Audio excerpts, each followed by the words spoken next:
Hi friends అందరికి నమస్కారం. MK talks ఛానల్‌కి స్వాగతం. భార్యాభర్తలు కలిసిన తర్వాత రోజు తలస్నానం చేయాలా అనే సందేహం చాలా మందిలో ఉంటుంది. భార్యాభర్తల బంధం అనేది చాలా ప్రాముఖ్యమైనది. అందుకే వీళ్ల బంధం గురించి చాలామంది మాట్లాడుకుంటారు. ఎందుకంటే భార్యాభర్తలు ఇద్దరూ రాత్రి కలుస్తారు. ప్రతిరోజు కాకున్నా వారంలో కనీసం 2-3 సార్లు అయినా భార్యాభర్తలు కలవడం సహజం. రాత్రి పూట వాళ్లు కలిశాక ఉదయం లేచి ఏం చేయాలి? ఎలాంటి పనులు చేయాలి? దీపారాధన చేయవచ్చా? స్నానం చేయకుండా బయటకు వెళ్ళవచ్చా? అలాగే బెడ్ షీట్లు కాని, మంచం పైన ఉన్న పక్క దుప్పట్లు కాని ప్రతిరోజు శుభ్రం చేసుకోవాలా? కలిసిన తర్వాత ఉదయం లేచిన వెంటనే స్నానం చేయకుండా ఇంట్లో పనులు చేసుకోవచ్చా? అలాగే ఇంట్లో తిరగవచ్చా? అనే చాలా డౌట్స్ అందరికీ మనసులో మెదులుతూ ఉంటాయి. ముఖ్యంగా కొత్తగా పెళ్లి అయిన భార్యాభర్తలు అయితే కొన్ని తప్పులు చేస్తుంటారు. అలాగే కొంతమంది ఇళ్లల్లో పెద్దవారు చెప్తూ ఉంటారు. కొంతమందికి అలా కుదరదు కాబట్టి అడగడానికి మొహమాటపడతారు. కొత్తగా పెళ్లి అయిన భార్యాభర్తలు కాని, ముందే పెళ్లి అయిన వాళ్లు కాని ఎవరైనా సరే, రాత్రి కలిసిన తర్వాత ఉదయం ఏం చేయాలి అనేదానిపై అంతగా అవగాహన ఉండదు. ముఖ్యంగా చాలామంది ఆడవాళ్లు నిత్య పూజ చేసుకోవాలి అనిపించినా, పెళ్లైన కొత్తలో కాని, లేదంటే దాంపత్య జీవితం వలన భార్యాభర్తలు కలిసిన తర్వాత ప్రతిరోజు తలస్నానం తప్పకుండా చేయాలి అన్న భావనతో పూజ చేయడం చాలా మంది మానుకుంటారు. అలాగే ఉదయమే చాలామంది ఇంట్లో పూజలు చేస్తుంటారు. పూజలు చేసే విషయంలో వాళ్లు కొన్ని తప్పిలు చేస్తుంటారు. రాత్రి పూట ఆ పని చేసి ఉదయం సరైన నియమాలు పాటించకుండా పూజలు చేస్తుంటారు. నిజానికి పూజ అనేది ఇంట్లో పెద్ద చేస్తుంటారు. పెద్ద అంటే భర్త కావచ్చు, భార్య కావచ్చు. ఎక్కువగా భర్తే పూజ చేయాల్సి ఉంటుంది. ఆయనే ఇంటి యజమాని కాబట్టి మగవారికి ప్రతిరోజు తలస్నానం చేసి దీపారాధన చేయాలి అన్న నియమం ఉంటుంది. కాని ఆడవాళ్లకి ప్రతిరోజు తలస్నానం చేయాల్సిన అవసరం లేదు. ముఖ్యంగా అందరికీ వచ్చే డౌట్ ఏమిటంటే, భార్యాభర్తలు కలిసిన తర్వాత నెక్స్ట్ డే పూజ చెయ్యాలి అంటే తప్పకుండా తలస్నానం చేయాలా అనే డౌట్. ప్రతిరోజు తలస్నానం చేయాల్సిన అవసరం లేదు. ముఖ్యమైన పూజలు ఉంటాయి కదా, అంటే ఇంట్లో ఏదైనా వ్రతం కానీ లేదా ముడుపు కట్టడం కానీ, పండుగల సమయాల్లో అలా కొన్ని స్పెషల్ పూజలు ఉన్నప్పుడు మాత్రం తప్పకుండా మనం తలస్నానం చేసి పూజ చేయాలని పండితులు చెబుతున్నారు. అలాగే మీరు ప్రత్యేకమైన పూజ ఫలానా ఇన్ని వారాలు అని ఏదైనా పూజ సంకల్పించుకుని చేస్తున్నప్పుడు కానీ, అలాగే కొంతమంది మంగళవారాలు, సోమవారాలు, శుక్రవారాలు, శనివారాలు ఇలా ఒక్కో వారం ప్రత్యేకంగా ఆ రోజు మీకు ఇష్టమైన దేవుడికి పూజ చేసుకుని ఉపవాసం చేస్తారు కదా. సో అలాంటి రోజు తప్పనిసరిగా తలస్నానం చేయాలి. ఇలా ప్రత్యేకమైన పూజలు ఉన్నప్పుడు తలస్నానం చేసుకుని, మిగిలిన రోజుల్లో మామూలుగా ఒంటికి స్నానం చేసి పూజ చేస్తే సరిపోతుంది. తప్పనిసరిగా ప్రతిరోజు తలస్నానం చేయనక్కర్లేదు. ఎందుకు ఆడవాళ్లు పూజ చేసేటప్పుడు ప్రతిరోజు తలంటి స్నానం చేయాల్సిన అవసరం లేదు అన్న నియమాన్ని పెట్టారంటే, ఆడవాళ్ల పాపిట్లో ఎప్పుడూ కూడా గంగాదేవి కొలువై ఉంటుందని చెబుతారు. ఆ పాపిట్లో మనం కుంకుమతో బొట్టు పెట్టుకుంటే ఆ గంగమ్మను నిలుపుకున్నట్టే అని అర్థం. అందుకని చాలామంది ఆడవాళ్లు ప్రతిరోజూ తప్పనిసరిగా తలస్నానం చేయాల్సిన అవసరం లేదని చెబుతారు. స్త్రీలు ప్రతిరోజు స్నానం అవ్వగానే తప్పనిసరిగా పాపిట్లో కుంకుమతో బొట్టు పెట్టుకుంటే సరిపోతుంది. ఇలా తలస్నానం చేయకుండా దీపారాధన చేసేటప్పుడు పూజ గదిలో ఉన్న విగ్రహాలను కాని, ఫోటోలను కాని తాకడం అస్సలు చేయకండి. దూరంగా ఉండి మామూలుగా దీపారాధన చేసుకుని, అలాగే భగవంతునికి నమస్కరించుకుని పక్కకి జరిగేయండి. అలాగే దంపతులు కలిసిన సమయంలో ప్రతిరోజు ఇంటిని తడి బట్టతో క్లీన్ చేయాలా అనే సందేహం కూడా ఉంటుంది. దేవుడి గది అనేది కొంతమందికి సపరేట్గా ఉంటుంది.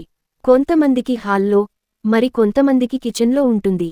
అది కూడా ఈశాన్య మూలా ఉంటే చాలా మంచిది.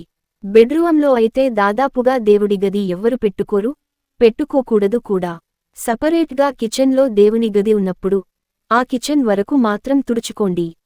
లేదు హాల్లో ఉంటే హాల్ వరకు మాత్రం క్లీన్ చేసుకుని పూజ చేసుకోవచ్చు. లేదంటే దేవుడి మందిరం ఉన్న చుట్టుపక్కల మొత్తం కూడా ఒక తడిబట్ట తీసుకుని అక్కడి వరకు నీటుగా క్లీన్ చేసుకుని మనం దీపారాధన చేసుకోవచ్చు. కాని ఇలాంటి సమయంలో ఉదయం లేవగానే మనం స్నానం చేసిన తర్వాత తప్పనిసరిగా ఇల్లంతా కూడా పసుపు నీళ్లు చల్లుకుని అప్పుడు దీపారాధన చేసి పూజ చేసుకోవాలి. అలాగే అందరికీ వచ్చే ఇంకో డౌట్ ఏమిటంటే, ఉదయం లేవగానే ఇంటిని శుభ్రం చేసి స్నానం చేయాలా, లేదా స్నానం చేసి ఇంటిని శుభ్రం చేయాలా అని. భార్యాభర్తలు కలిసిన తర్వాత నెక్స్ట్ డే మార్నింగ్ లేవగానే అలా ఇల్లు మొత్తం తిరగకూడదు. అలా తిరిగితే దానిని మైలు అంటారు. అందుకని ఉదయం లేవగానే ముందుగా స్నానం చేయాలి. అలా కాకుండా ఇంటిని శుభ్రం చేసి స్నానం చేస్తే శుభ్రం చేసిన చేయకపోయినా ఒకటే అవుతుంది. అందుకని స్నానం చేయకుండా అస్సలు అలా తిరగకూడదు. మనం ఏ గదిలో ఉన్నామో కేవలం ఆ గదిలో నుంచి డైరెక్ట్గా బాత్రూంకి వెళ్లి స్నానం చేసి ఆ తర్వాత మిగిలిన గదులు అన్నీ కూడా నీటుగా తుడిచి క్లీన్ చేసుకోవాలి. మరి అలా క్లీన్ చేసేటప్పుడు డోర్ మాట్స్ని ముట్టుకుంటాం కదా అని కూడా అనిపించవచ్చు. మనం డోర్ మాట్స్ని ముట్టుకున్న పర్వాలేదు. స్నానం చేసిన తర్వాత ముందుగా ఇంటిని తుడిచి తర్వాత పసుపు నీళ్లు కలిపి ఫస్ట్ మన పైన చల్లుకొని ఆ తర్వాత ఇంటి మొత్తం కూడా ఆ పసుపు నీళ్లు చల్లి అప్పుడు పూజ చేసుకోవచ్చు. వీలైతే ఇంటిని శుభ్రం చేసిన తర్వాత కాళ్ళు, చేతులు శుభ్రంగా కడుక్కొని అప్పుడు పసుపు నీళ్లు చల్లుకొని పూజ చేసుకుంటే మరీ మంచిది. ఇంకా అందరికీ వచ్చే ఇంకొక ముఖ్యమైన డౌట్ ఏమిటంటే బెడ్ మీద ఉన్న బెడ్ షీట్స్ కానీ దుప్పట్లు కానీ ప్రతిరోజు క్లీన్ చేయాలా అని. అంటే అలాంటి పరిస్థితుల్లో భార్యాభర్తలు కలిసినప్పుడు ప్రతిరోజు కూడా బెడ్ షీట్స్ని తప్పనిసరిగా క్లీన్ చేయాలా అనే డౌట్ ఉన్నవారికి, మామూలుగా నిత్య దీపారాధన చేసుకునే వాళ్లైతే ప్రతిరోజు బెడ్ షీట్స్ని ఉతకనక్కర్లేదు. అలాగని బెడ్ మీద కూడా ఉంచకూడదు. ఆ బెడ్ షీట్ని తీసేసి ఫోల్డ్ చేసి ఒక పక్క పిల్లో కింద కానీ లేదా బెడ్ కింద కానీ పెట్టేసి వేరే ఉతికిన బెడ్ షీట్ని బెడ్ పైన వేసుకోవాలి. అలాగే ఇంకొక విషయానికి ఏమిటంటే అలా బెడ్ మీద ఉన్నప్పుడు పక్కనే పిల్లలు ఉంటారు కదా, వాళ్ల డ్రెస్ కూడా మార్చాలా అని డౌట్ ఉండవచ్చు. పిల్లలు ఉన్న బెడ్ మీద ఎప్పుడు కూడా భార్యాభర్తలు కలవడం అనేది అస్సలు చేయకూడదు. అది చాలా తప్పు. అలా చేస్తే మన పిల్లలకి చాలా నెగటివ్ అనేది వెళ్ళిపోతుంది. అంటే వాళ్ళు సరిగ్గా మాట వినకపోవడం, సరిగ్గా చదవకపోవడం, బాగా సతాయించడం, బాగా తగ్గిపోవడము అలాగే అనారోగ్యము ఇలాంటివి రావడం పిల్లలకి జరుగుతాయి. పిల్లలు బెడ్ మీద ఉన్నప్పుడు భార్యాభర్తలు పిల్లలు పక్కన ఎప్పుడూ కూడా అలాంటివి అస్సలు చేయకూడదు. అలా చేస్తే పాపం కూడా. అలాగే కొంతమందికి అనిపిస్తూ ఉంటుంది, స్నానం చేసిన తర్వాత అంటే ప్రత్యేకమైన పూజలు ఉన్నప్పుడు ఉదయాన్నే తలస్నానం చేసి మళ్లీ ఇంటిని క్లీన్ చేస్తూ బెడ్ మీద ఉన్న బెడ్ షీట్స్ కానీ లేదా కాళ్లతో నడిచి వెళ్లే డోర్ మాట్స్ని కానీ ముట్టుకొని ఆ తర్వాత పూజ కానీ వ్రతం కాని చేయాలంటే ఎలా అన్న డౌట్ వస్తుంది.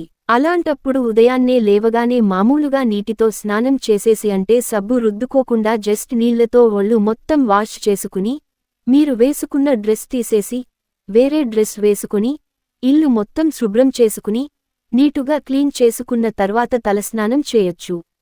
భార్యాభర్తలు కలిసిన నెక్స్ట్ డే ఉదయం ఎట్టి పరిస్థితుల్లో కూడా స్నానం చేయకుండా ఇంట్లో మొత్తం అలా తిరగడం కానీ లేదా అదే డ్రెస్ వేసుకుని అలా ఉండడం కానీ అస్సలు చేయకండి.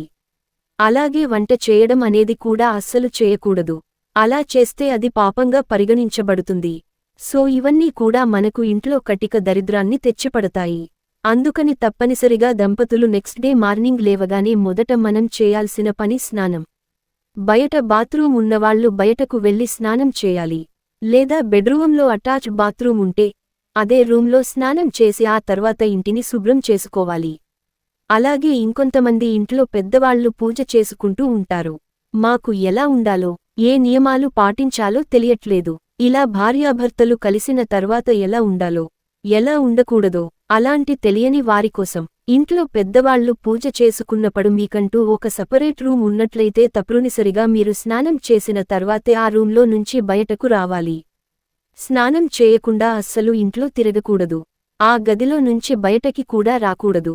అలాగే ముఖ్యంగా చెప్పాలంటే ప్రత్యేకమైన పూజలు, వ్రతాలతో పాటు మనకి వారం మొత్తంలో లక్ష్మీవారం అంటే శుక్రవారం, గురువారం, అలాగే శనివారం ఈ 3 రోజులు కూడా ఇల్లు మొత్తం నీట్ గా ఉండేలాగా చూసుకోండి. ఎందుకంటే ఎలాంటి మైలు ఉన్న బెడ్ షీట్స్ కానీ లేదంటే ఇంట్లో ఉన్న డోర్ మాట్స్ కానీ ఏవి కూడా అలా లేకుండా నీట్ గా ఉండేలాగా చేసుకోవాలి. ఎందుకంటే లక్ష్మీదేవికి ఇలాంటి మైలు అనేది ఇంట్లో ఉంటే అస్సలు ఇష్టం ఉండదు. అలాగే ఇంట్లో నుంచి వెళ్లిపోతుంది కూడా. ఇక సపరేట్ గా రూమ్ ఉన్న వాళ్ళు ఉంటే పర్వాలేదు. అలా కాకుండా కంబైన్డ్ గా ఉండి లేదా స్ట్రైట్ గా పోర్షన్స్ ఉన్న వాళ్ళు తప్పనిసరిగా కూడా ఈ 3 రోజులు ఇంటిని శుభ్రంగా ఉంచుకునేలాగా చూసుకోవాలి. అలాగే మాంసాహారం తిన్నప్పుడు నెక్స్ట్ డే తప్పనిసరిగా తలస్నానం చేయాలా అనే డౌట్ కూడా చాలా మంది అడుగుతూ ఉన్నారు. మాంసాహారం తిన్నప్పుడు కూడా నెక్స్ట్ డే మీరు మామూలుగా దీపారాధన చేసుకోవడానికి అయితే తలస్నానం చేయక్కర్లేదు. మామూలు ఒంటి స్నానం చేస్తే సరిపోతుంది. ప్రత్యేకమైన పూజలప్పుడు అలాగే దేవాలయాలకు వెళ్ళేటప్పుడు మాత్రం తప్పకుండా తలస్నానం చేయాలి అని పండితులు చెబుతున్న మాట. సో ఇదండి భార్యాభర్తలు కలిసిన తర్వాత ఇంట్లో నిత్య పూజ చేసుకునే వాళ్ళు పాటించవలసిన చిన్న చిన్న నియమాలు చూశారు కదా. సో ఈ వీడియో కనుక మీకు నచ్చినట్లయితే వీడియోని లైక్ చేసి మా ఛానల్ ని సబ్స్క్రైబ్ చేసుకోండి. Thank you for watching.